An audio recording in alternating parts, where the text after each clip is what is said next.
making keto muffins. I got about a jar of almond butter, 2 eggs. I'm going to add some chocolate chips, maybe some MCT oil powder. I've never done this before. It might not turn out, but at least it'll be high fat. And then I got about 2 scoops of MCT oil powder from Perfect Keto. If you swipe up, you can use the coupon code HEALTHFUL, all in caps, for 15% off. I added another egg because the consistency isn't right, and I forgot to tell you the reason I wanted to add this was, first of all, fats, and second of all, it's sweetened with, I'm trying to do this with one hand, stevia, so it's gonna sweeten these muffins without adding any sweetener.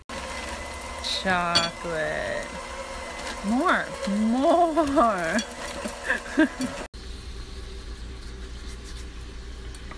So upset I can't eat almonds. This is all for you, babe.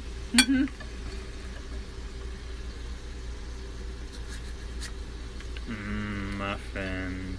Look at that. Didn't even follow a recipe, and they're perfect. They're so perfect. Oh, I deserve a Wife of the Year award. Wife of the Year award. There you have it. Done.